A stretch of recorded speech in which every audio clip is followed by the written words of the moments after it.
السلام عليكم. وعليكم السلام ورحمة. مرحبا بك دكتورة هالة. كيف طيبين؟ سامعيني كويس؟ أيوة، الصوت واضح سو فار. طيب كويس بس ممتاز. ال السكرين؟ بس الباوربوينت السكرين بس لو عملتيها في بس تمام شريف كده ايوه تمام. تمام. اوكي تمام.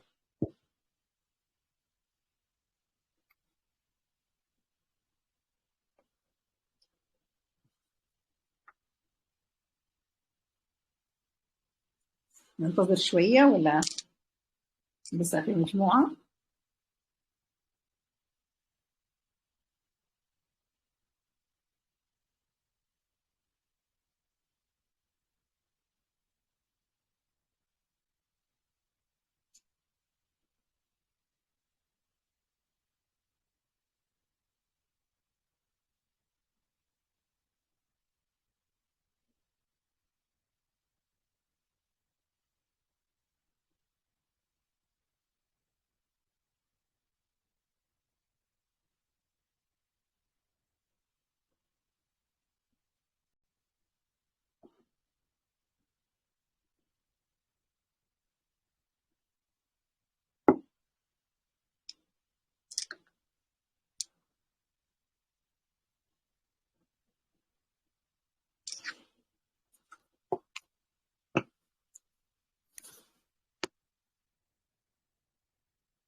السلام عليكم.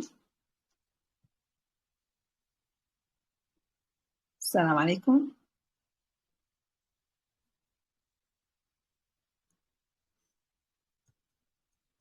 عليكم السلام. ايوه. نبدأ ولا ننتظر شوية؟ في مجموعة لسه تدخل؟ لا، ممكن نبدأ طوال يا دكتور هالة. نبدأ؟ اوكي تمام. أوكي. السلام عليكم ورحمة الله وبركاته. معكم دكتورة هالة حسين. I'm one of the consultant hematologists. I've been given the task of talking about thalassemias to you today. طبعا I'm not used to not seeing my students لكن يلا سبحان الله إن شاء الله كله خير. I'm not sure if how does it work, if you have to ask questions at the end or you text them, but we'll go and along if there's anything I think our work would interfere. Yeah, is my voice clear?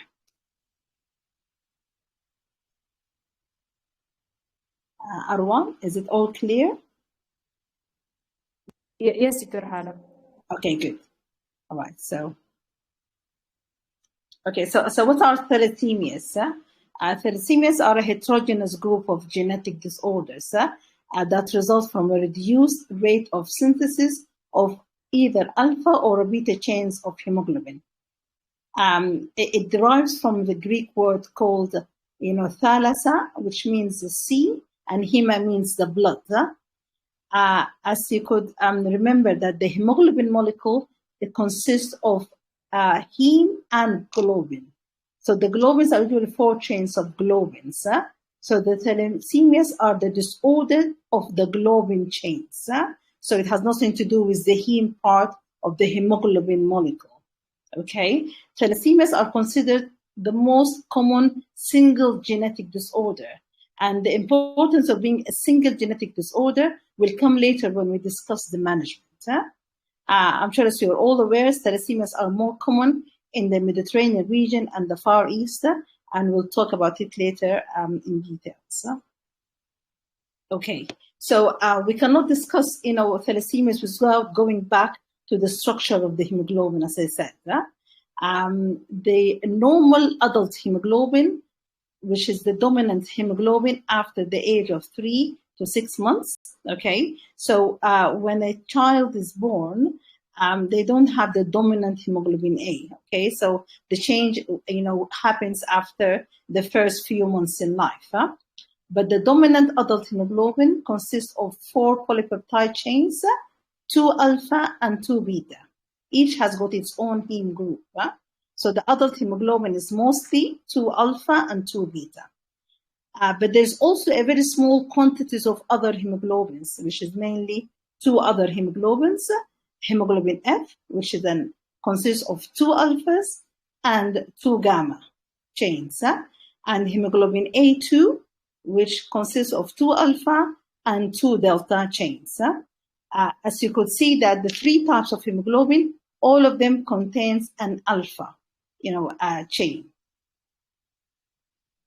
So this gives you an idea of the percentage of the presence of each hemoglobin for an adult person. Okay, so if you look at the column here, hemoglobin A, I wish you could see the arrow, but hemoglobin A is rolled down. The structure is that 2 alpha and 2 beta, and as I said, it's the dominant hemoglobin, and it's usually about 96 to 98% in the human blood. Hemoglobin F, which is the fetal hemoglobin, is present in a very small quantity, less than 1%, and it's a 2 alpha and a 2 gamma. The hemoglobin A2 is a 2 alpha chains and 2 delta chains, and you're allowed to have it in your blood up to about 3.2%.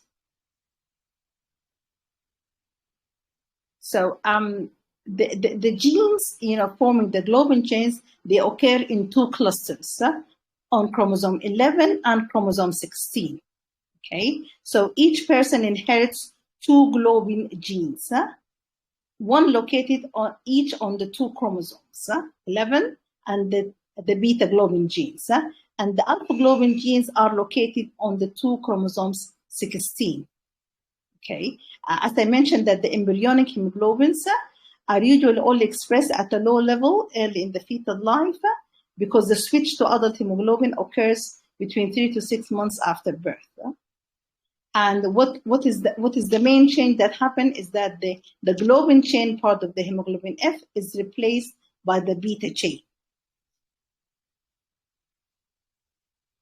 Okay, so this is really to show you how the hemoglobin kind of changes, from during the embryonic life, going through the fetal stage and then into the adult form. Okay, so as I mentioned that the genes for the hemoglobins, or both the alpha and the beta globin chains, are situated in the chromosome 16 and chromosome 11. If you could see at the top of the of this graph. Okay, and there are different globins.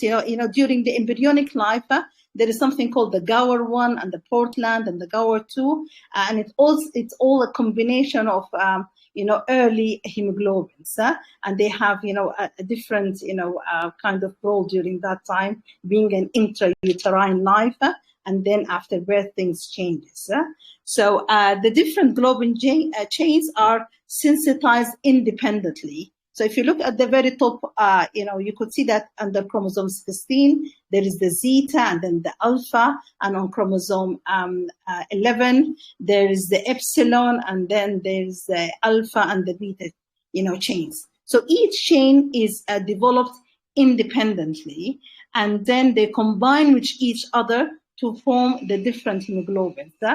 So the balls underneath, like in different colors, you could see that there are different chains that combine together to give you the different hemoglobins.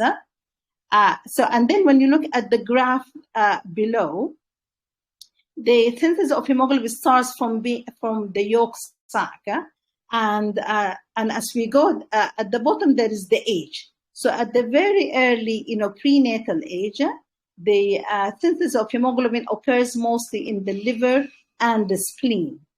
And as we go along, the bone marrow starts to take over, and so that by the age of the very early few months of life, the synthesis of hemoglobin is mostly by the bone marrow.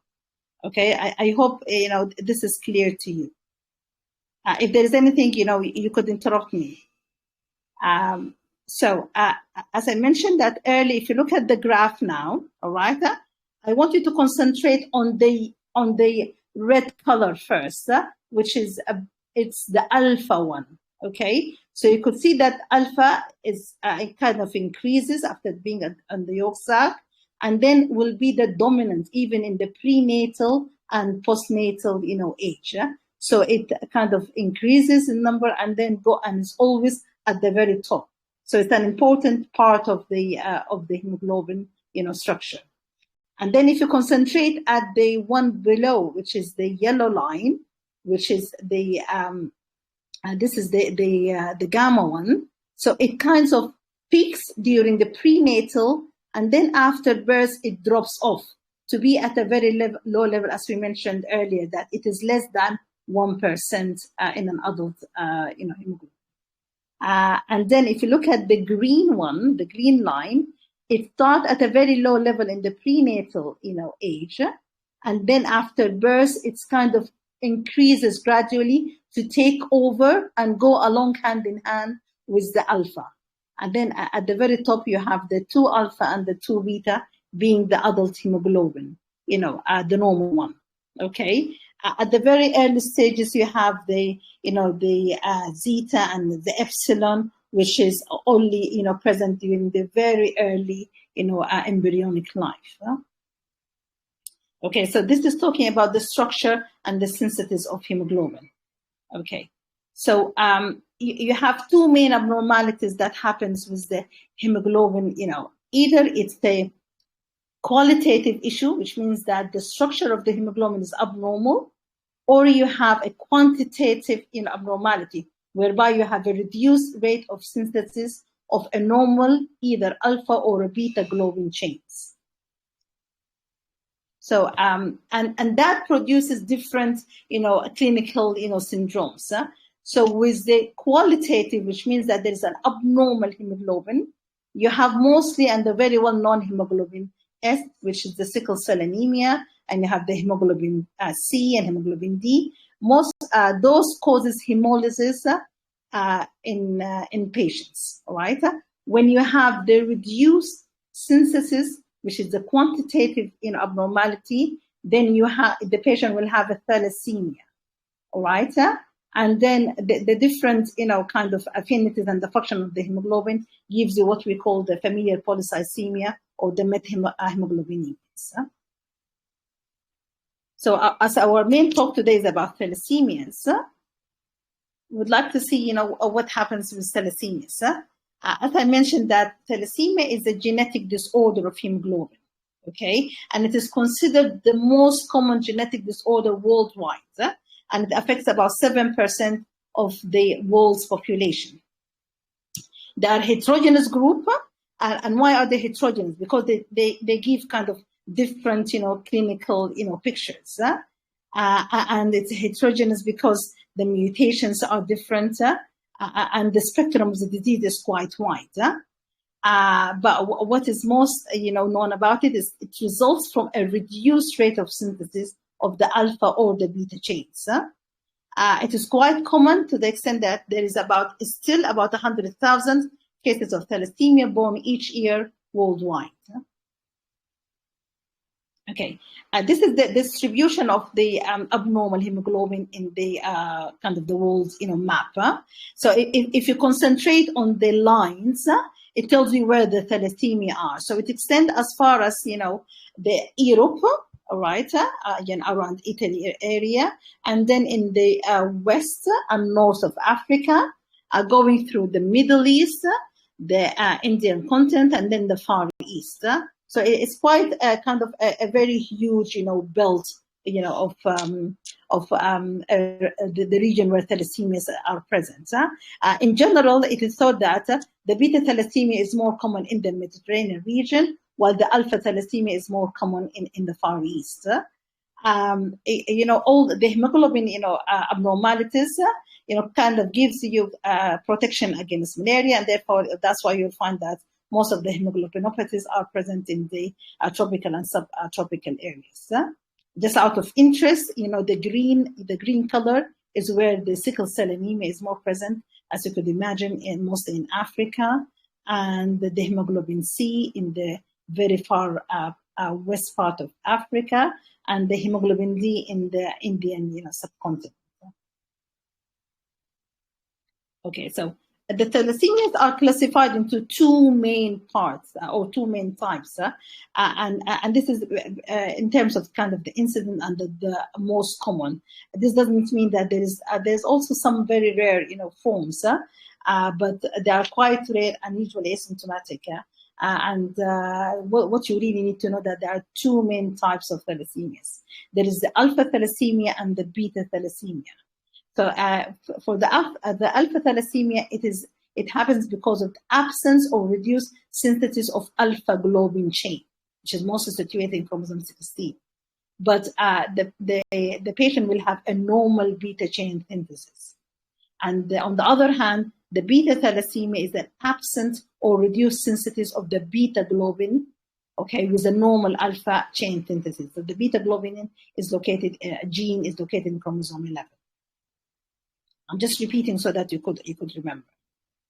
Okay, so when we come at the molecular, site of, what happens, for each type of thalassemia, because it's quite different. For the alpha thalassemia, as I mentioned, that it's a defective synthesis of the alpha globin chains, okay, resulting in a depressed production of the hemoglobin.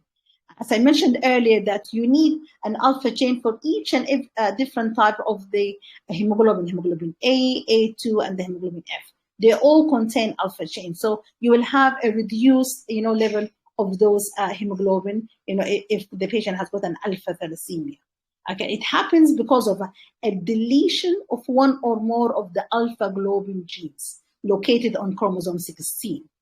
Okay, each individual has a pair of alpha genes, okay, located in each of the chromosome 16.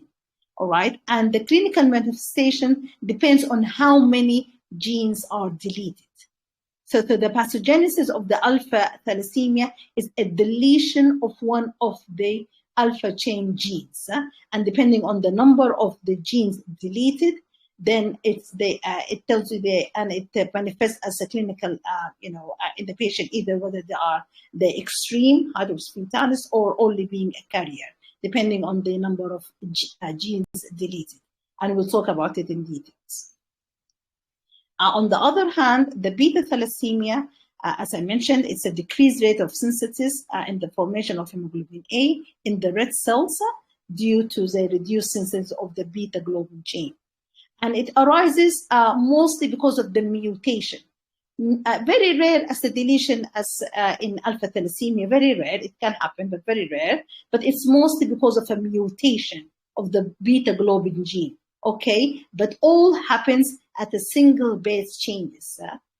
And this is, it is important that it's a single base changes because we're going to talk about, just briefly about the genetic therapy. Because it's a single gene mutation, then therapy is much easier where they can, kind of manufacture and do a gene therapy. There has been more than 100 mutations described in beta thalassemia. But the most common mutations that happens is either a transcription defect or a translation defect or a messenger RNA splicing defect. When a transcription defect, mutation happens, it affects the transcriptional promoter sequence, causing a reduced synthesis of the beta globin chain, and hence it's given the mark of a beta plus.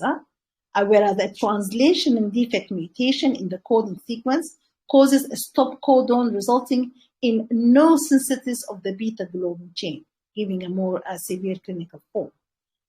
And the messenger RNA splicing defect mutation leads to a defect in the messenger RNA that is degraded in the nucleus, and depends on how much the degradation happens. So the patient will either have a complete absence or just a reduced, beta chains. This is just a schematic to show you that there are 4, different alpha proteins and 2 beta proteins, and they form the normal hemoglobin in the alpha and beta chain. And if this is defect, you'll have the red blood cells that does not perform properly and cannot do the job of carrying the sufficient oxygen. Okay, so talking in details about the alpha thalassemias. as we mentioned, that it is caused by an alpha globin gene deletion. Very, very, less frequent happens the mutation. Okay, so the clinical severity is related to the number of the 4 alpha globin genes missing or inactive. Okay, so if there is a loss of all 4 alpha genes, okay, and thus there is no alpha gene synthesis at all, and as I mentioned earlier, the alpha chain is present in all different types of hemoglobin, okay? Although it is in less quantities during fetal life, but as the child grows in utero, the alpha chain has to take over. And if this doesn't happen, unfortunately, it's incompatible with life and leads to death in utero, a condition called hydrops fetalis. There's a picture here just so that you could remember. This is a fetus who was born, unfortunately, with this condition. And during the prenatal life with the hemoglobin bar, so that you know what is it, there is a complete absence of the alpha chain, and there is only the gamma, okay? And it is called hemoglobin bars because of the 4 alpha, the 4 chains are all gamma with complete absence of alpha, and it's unfortunately, incompatible with life. Okay, so if there is, on the other hand, if there is 3 alpha gene deletions, it leads to a moderately severe microcytic hypochromic anemia with splenomegaly. What is the splenomegaly for? It's a form of an extramedullary hematopoiesis. I don't know if you remember from the very first graph, is that the bone marrow will take slowly from the liver and the spleen being the main manufacturer of hemoglobin. All right, and gradually, within the very first few months of life, this is taken by the bone marrow. But if the bone marrow cannot function properly, then extramedullary hematopoiesis happens with a massive increase in the spleen and the liver size. Okay, so if there is 3 alpha gene deletions, this is known as a hemoglobin H disease. Okay, and the beta globin chain tetramer can be detected in the red cells of these patients, either by electrophoresis or in reticulocyte preparations. Okay, sorry, in the fetal life hemoglobin parts, this is the previous case. Okay, so how is this seen in the lab? Because it's an abnormal hemoglobin, all right, it precipitates in the red cells as Heinz bodies. And this is well known as a golf ball hemoglobin H inclusions when we stain it with a brilliant crystal blue stain. So when a patient has got this hypochromic, microcytic anemia, okay, and high, red cell count, you suspect thalassemia. You look at the blood film, you could see the Heinz bodies, and when they are stained with brilliant crystal blue stains, they give you this, what we call golf ball inclusions. Okay. So if there is a loss of only 1 or 2, this usually doesn't cause any clinical, problems, and it is not associated with anemia. Okay, if there are 2 alpha gene deletions, it's an alpha thalassemia trait, and there's an alpha thalassemia carrier if there is only 1 alpha gene deletion. Okay, so either a trait with 2 gene deletions or 1 alpha gene deletion, this is the carrier.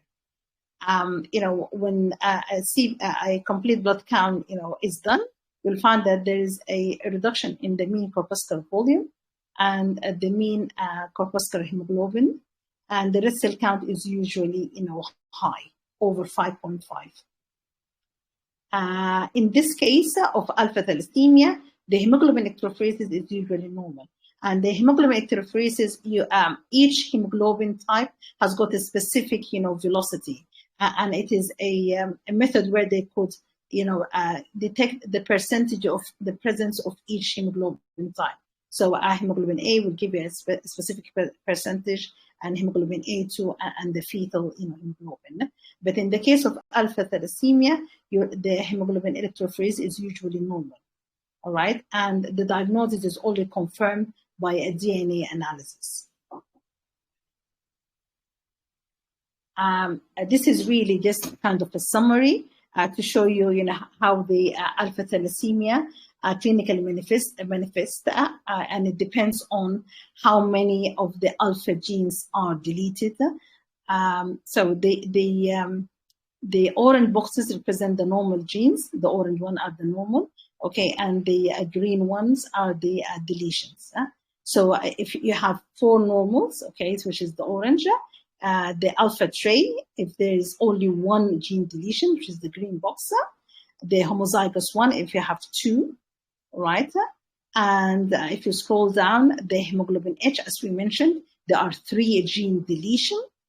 And unfortunately, there are 4 gene deletions. This is the condition of hydrops fetalis, which is incompatible with life. So that's why it's a very heterogeneous disease, depending on how many genes are deleted. So the tray are completely asymptomatic, and it's only detected when a person has either they have a well-known family history, then they do the blood test, or if it's done as a part of the premarital screening. And on the other hand, there is the extreme condition of hemoglobin H, which sometimes they do require blood transfusions during kind of infections or pregnancies. And the other extreme, which is the hydrops fetalis, which is incompatible with life. Okay, so if you move on to the beta thalassemia syndromes, we have 3 main types, which is the thalassemia major, thalassemia intermediate, and thalassemia minor. And from the names, you could guess that it's the severity of the clinical manifestations and the degree of the mutations that give you the different clinical pictures. The thalassemia major, which is a homozygous and the most severe form of all hemolytic anemias. There are further 2 subtypes. Either there is a complete absence of the beta chain synthesis, as called beta naught, or there is an incomplete suppression of the beta chain and is given a beta plus. Okay, the thalassemia intermediate, on the other hand, is usually heterozygous. So it depends on what they inherit from their parents. And as the name implies, it's an intermediate degree of severity. Okay, that doesn't require transfusions, frequently. Sometimes during all the stress, conditions like infections, surgery, or pregnancy. And but if the clinical picture requires further or more increased need for blood transfusions, they are reclassified as being a thalassemia major. There's quite a number of as we mentioned, that there's 100 different mutations, and they give you kind of a different hemoglobin types. One of them is called hemoglobin lipour, and there's a lot of other different combinations that gives you a thalassemia intermediate. On the other end of the spectrum, there is the thalassemia tray, which is the heterozygous, and there's only a moderate suppression of beta chain synthesis. And those group of patients are usually asymptomatic, and they don't have anemia. Only from the blood, red cell parameters, you'll find that they have a normal hemoglobin level, but a reduced, MCV and MCH. Okay, so going into a bit more details about the thalassemia syndromes. We have as I mentioned, beta thalassemia major is the most severe form of all hemolytic anemias, and a patient will have a thalassemia major if they inherit, if both parents are carriers. So the chance of having a thalassemia major is 1 in 4. As you can see, it's a 25%. Okay, so as I mentioned, either there is no beta chain at all, or only a very small amount of beta chain as sensitized. And this, what does this lead to? There's an excess of alpha chain in that case. And unfortunately, the alpha chain precipitate in the erythroblasts, which are kind of the mother cells of the red cells. And they also precipitate in the mature red cell, causing severe ineffective erythropoiesis. And this is the hallmark of the disease. It's the ineffective erythropoiesis, and the bone marrow kind of trying to work very hard, but unfortunately, because of this mutation, there's more excess of the alpha chain, causing hemolysis, and inability to produce normal hemoglobin.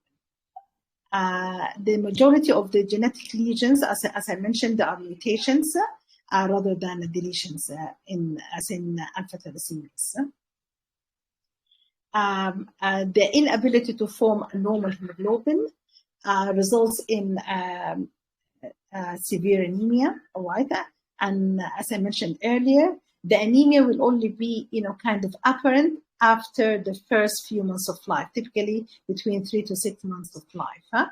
And this is, when the adult hemoglobin needs to take over. So you're born with the hemoglobin F, and this is the time when the adult hemoglobin requiring the 2 alpha and the 2 beta presence to form a normal hemoglobin. And typically, the infant, presents in the first year of life with a failure to thrive. As you could imagine, being pale and the swollen abdomen. And the swollen abdomen is because of the enlargement of both the livers and spleen, trying to, form, red cells.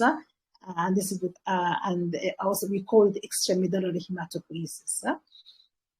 And later on, the cause, this is when they are at the beginning. But as you could imagine, those children, they will need, regular blood transfusion from this age, from the very first, few months of life. And the enlargement of both the liver and spleen at that time, more than being only just an extramedullary hematopoiesis, it's also because of iron overload.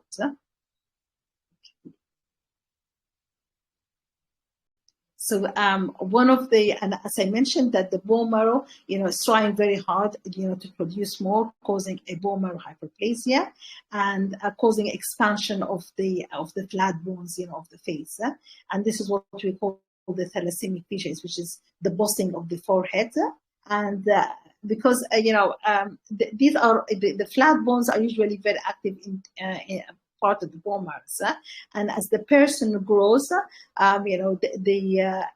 the production of red cells are only formed, as you know, by the axial, skeleton, the flat bones of the skull, of the pelvis, and all these areas, as the person grows, become fibrous. But from the very early age, and because of ineffective erythropoiesis, the bones expand and cause those abnormal, features, and cause a thinning of the cortex of many of the bones with a tendency to fracture. And that's why a blood transfusion needs to be introduced early so that, the children does not, develop these, abnormal features. If you take an X-ray of a patient with thalassemia major, you'll find the bossing of the skull with an appearance what is well known as a hair on end. So if you could look at the skull, it looks like hair is standing up. And this is all because of the ineffective erythropoiesis and the bone marrow hyperplasia, trying to work harder. Okay, so the main problem, with having frequent blood transfusion, unfortunately, is iron overload. As we mentioned, that the hemoglobin is made up of heme and the globin. Although the mutation is in the globin chains, but unfortunately, when you transfuse a whole, hemoglobin, and this causes iron overload. And this is, unfortunately, is the main cause of death, for this group of patients if they are not treated properly. Okay, as I mentioned, that regular transfusions are commenced in the first year of life, and unless the child goes for a stem cell transplantation, which is the only curative means, for this group of patients. And if they do not receive a stem cell transplantation, they receive regular blood transfusions, and this is usually continued for life. Okay. Unfortunately, the iron doesn't only come from the red cell transfusion. It comes because of there's an increased absorption, from the gut. In children, this iron overload unfortunately causes failure of growth, and it causes delayed puberty, And without, as I mentioned, appropriate, chelation, this from cardiac damage usually occurs.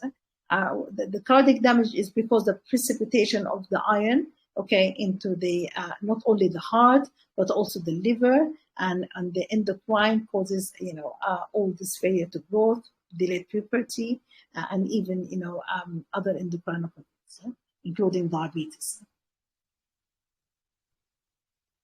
Okay. The patients with thalassemia major, unfortunately, are more, prone to developing, infections during early life and in infancy, and without receiving, transfusions. The anemia itself predisposes to bacterial infections. Pneumococcal Haemophilus influenzae and meningococcal infections are more likely to happen if the child has gone through a splenectomy. And this is usually, done during first, kind of during childhood because of the massive splenomegaly and, causing, abdominal pain and abdominal distension. So unless, those patients, they really need to have the vaccines pre-splenectomy and to receive the prophylaxis so that this risk of infection, is reduced.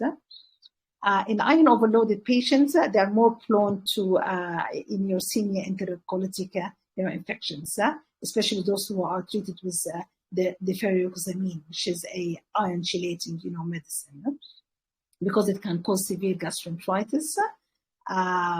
The iron overload itself causes a bacterial infection, especially Klebsiella, and to less frequent fungal infections. As we all know that receiving a regular blood transfusions or even any blood transfusion, there is this chance of transmitting viruses, the hepatitis and the HIV. But alhamdulillah, this risk has become much less now, and it is considered very rare because of many factors, including efficient donor screening, the investigations for the donors. So the transmission of virus through blood infection has become much less. Okay, and as I mentioned, that with the efficient, iron chelating therapy, children dying from or adults even from iron overload has become, has reduced, but unfortunately, the risk of infection remains there. Okay, why are they more prone to liver diseases? Because of the transmission of, viruses, including hepatitis C and hepatitis B. All right, HIVs. All of these, viruses are really very rare now to happen.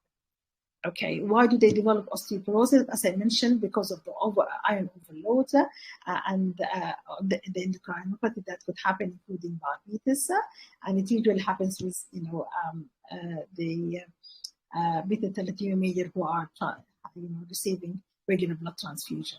And it is so regular that some of them requires the blood transfusion, even as frequent as 2 to 3 weeks, every 2 to 3 weeks. Okay, why are they more prone to hepatocellular carcinomas? Again, because of the chronic hepatitis B or C, if they inquire that, and therefore screening is always, important, and checking on the serum alpha-fetoprotein. Okay, for the thalassemia major, the laboratory diagnosis, when you look at the CBC, okay, you'll find, severe anemia, very low hemoglobin level, with a very low MCV and a very low MCH. You'll find a high, what we call, RDW, okay, and this is usually reflects the different sizes of the red cells. You will find in the blood film that there are some normoblasts, which is kind of nucleated red cells, which usually should not appear on the blood film. They should be present only in the bone marrow because there is kind of ineffective erythropoiesis and the bone marrow is driven, very hard. So these normoblasts are released early on the in the bloodstream and they are found in the blood film. You will find target cells and basophilic stipulates because of the precipitants from the hemoglobin. And it's an abnormal hemoglobin. Okay. So I just brought this picture to give you kind of an insight into how a normal blood film, looks like. Yeah? So as we know that all the red cells are biconcave, so they normally have a central, kind of color. And, generally they should all be kind of relatively equal in size, and shape. And what the largest cells that you see are kind of multiple neutrophils there. I can't see any lymphocyte in this film. And the tiny, tiny dots, these are the platelets, the tiny, tiny dots on the blood film. So when you compare it with the beta thalassemia major, you could see the huge, difference. You could see, first of all, you can see that the red cells are of different sizes and shapes. You'll have the circle one, the biconcave, the kind of broken red cells, and this is what we call anisopoikilocytosis. So different sizes and different shapes. And if you could look more, you'll see that the central pallor has kind of increased. So there is more central pallor if you compare it with the one previously. There is central pallor, but it is not as big as the other one here. Okay, so you will have the nucleated red cells. Okay, so this one is a huge kind of a ball, a little ball purple. This is the nucleated red cell, so it shouldn't be there. Okay, so it should be in the blood. And the target cells, the red cells with the dark dot in the middle, those are called, target cells. And the very tiny kind of purplish, dots, little dots, not like a ball like that, only a single one. There are dots on some of the red cells. These are called Howell-Jolly bodies, and this is usually a post-splenectomy findings. It will tell you that this person has had a splenectomy, because usually those remnants, these are remnants of hemoglobin, and they should be kind of taken, removed by the spleen, and that's why it's easy to spot, if a patient has got has underwent a splenectomy or not. Okay. So after looking at the CBC, a high-performance liquid chromatography is the first method to diagnose hemoglobin disorder, because each and every hemoglobin types will have a different position in the chromatography, and it will tell you straight away if there is an absence or a complete absence of hemoglobin A with more of hemoglobin F present. And hemoglobin A2 is either normal, low, or slightly raised, but in the beta thal it's usually slightly raised. So this gives you a kind of a feeling of, so this is the HPLC here picture. So if you look at the top, you'll find the percentage on the left, on the y-axis, and on the x-axis it's the time, because it depends on each hemoglobin has got a different velocity. And from that, it will give us the percentage of each and every hemoglobin type. So in the very first stop here, you could see that there is more of this is the normal one, is more of the hemoglobin A. And here there is a spike on hemoglobin S, tells you that this is a sickle cell patient. If you look at the bottom, okay, the chromatography, there is the positioning of each and every hemoglobin. So in the very first one, which is the normal one, you'll find that it's a small quantity of hemoglobin A2, and it is mostly hemoglobin A, and a very small quantity of hemoglobin F. If you scroll down the sickle cell tray, there is both of hemoglobin A and a little bit of hemoglobin S. On the beta thal tray, you'll find that there is a big column of hemoglobin A and a slightly raised hemoglobin A2.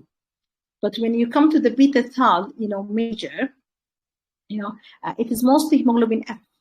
So there is almost no hemoglobin A at all, and an increased percentage of hemoglobin A2, right? And different hemoglobinopathies give you different results. So how do we treat them? As I mentioned, that unfortunately, the beta thal major, the only way to treat them is a regular blood transfusion. It's not the only way, but this is the main supportive treatment. So this is supportive treatment, and then they will come to the definitive or more curable form of treatment. Unfortunately, they will require a regular blood transfusions. Okay, we try to keep the hemoglobin level at around 100 grams per liter or 10 grams per deciliter at all times. And this is really so that the expansion of the bone marrows and the fishes that we have seen and the hepatosplenomegaly doesn't happen. So usually this group of patients requires about 2 to 3 units every 4 to 6 weeks. So it's a huge number of red blood cell units. Because of the risk factor of developing what we call alloantibodies, those patients you require to genotype so that you can give them a more specific, blood group to prevent the development of what we call red blood cell alloantibodies. And this is important because as they get along, receiving that many blood transfusions, there might be a difficulty in finding the appropriate post-match blood due to the presence of alloantibodies. As I mentioned, very, very important is the ion chelation therapy. And without the ion chelation therapy, unfortunately, those group of patients, they die at an early stage at an early age because of iron overload. And iron overload, unfortunately, causes, deposits in the important organs like the liver, the heart and the pancreas, and they die of cardiac failure or hepatic failures. They receive, the folic acid supplements because, as I mentioned, that the bone marrow is very active, so it needs the necessary, nutrients to continue, functioning. As I mentioned, that splenectomy is sometimes performed during childhood, so that the blood requirements, reduces, but it should be delayed after the age of 6 years because of the risk of infections, as we mentioned, that happens post-splenectomy. Again, the endocrine, therapy is important because, as we mentioned, that they could develop, delayed puberty, or they could develop, diabetes, and unfortunately, they could also develop osteoporosis, and therefore you need to make sure that those group of patients receive calcium, vitamin D, as well as bisphosphonates. So as you can imagine, it's a kind of a multidisciplinary kind of teams that are required in the management of such, patients.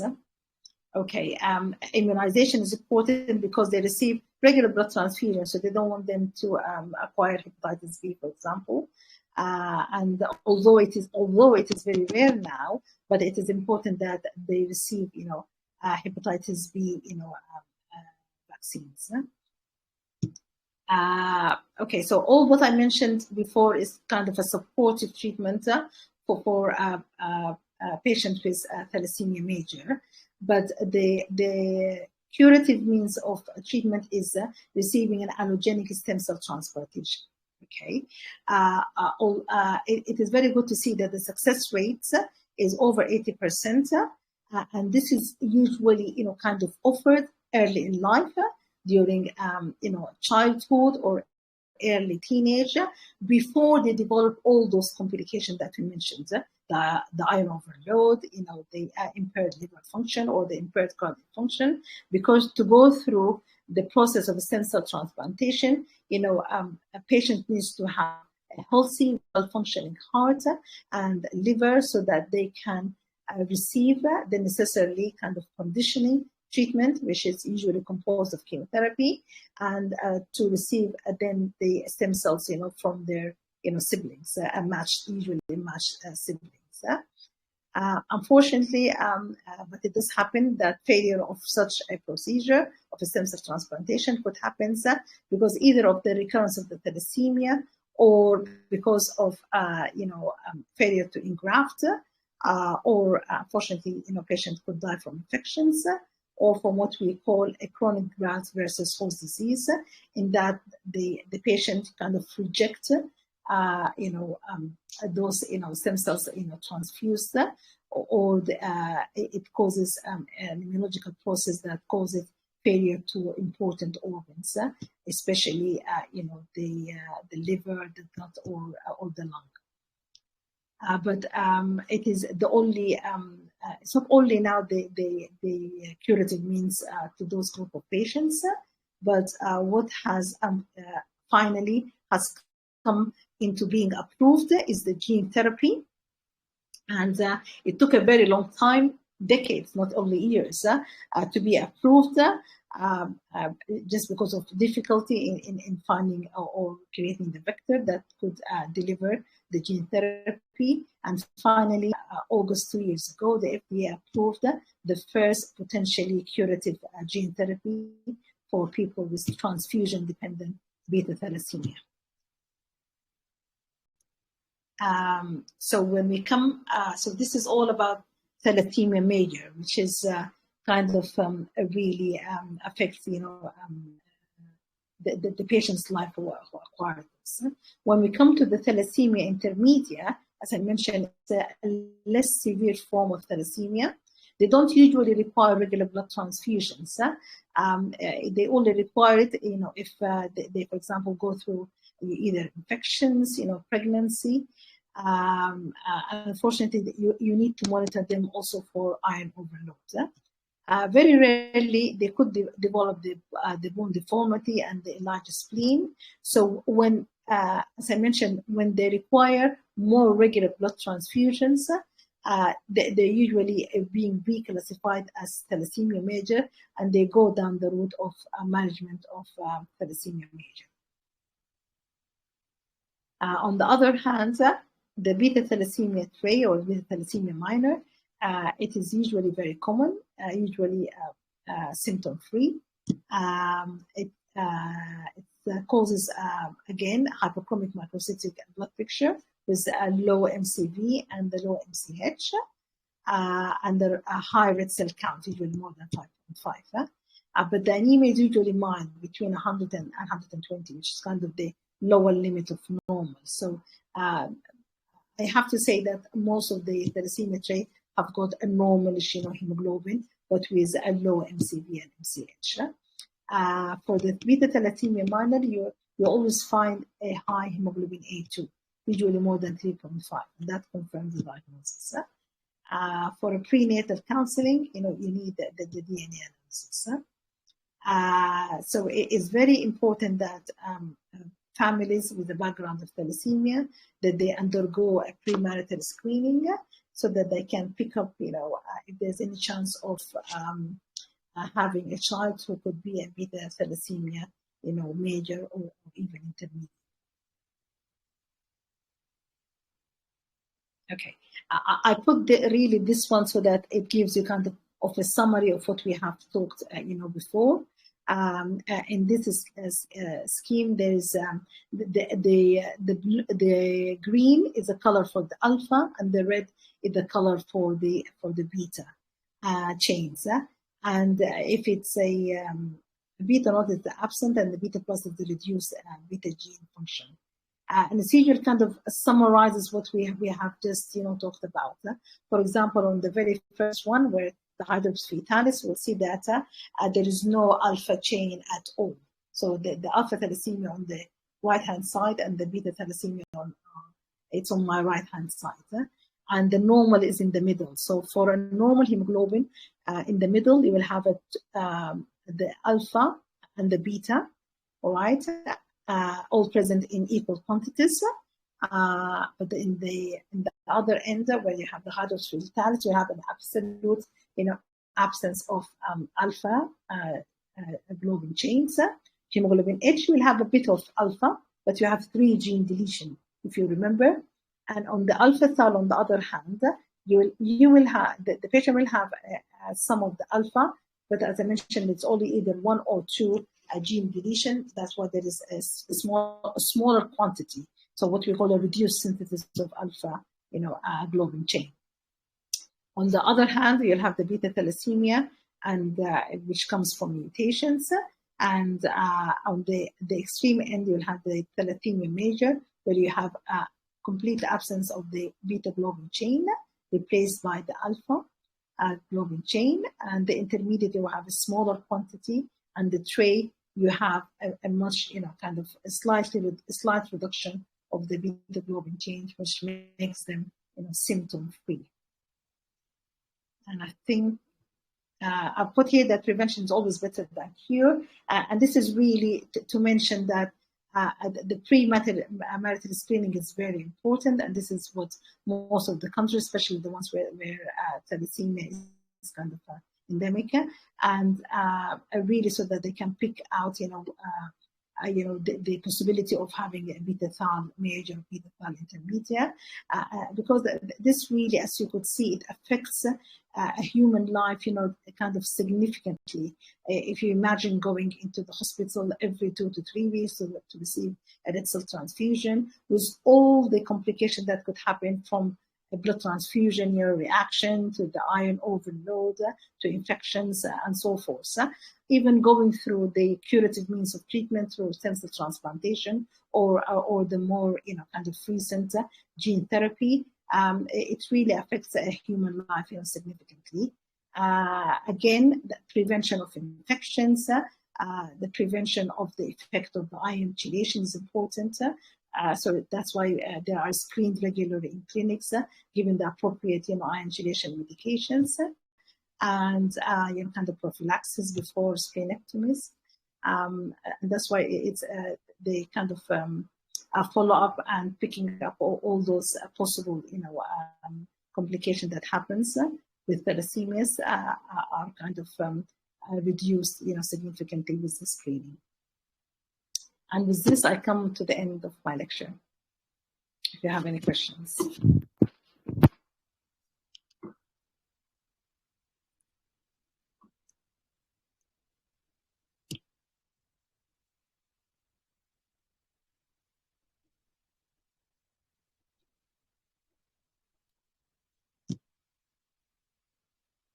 Any comments, any questions you'd like to ask? Do you type them, or how does it work?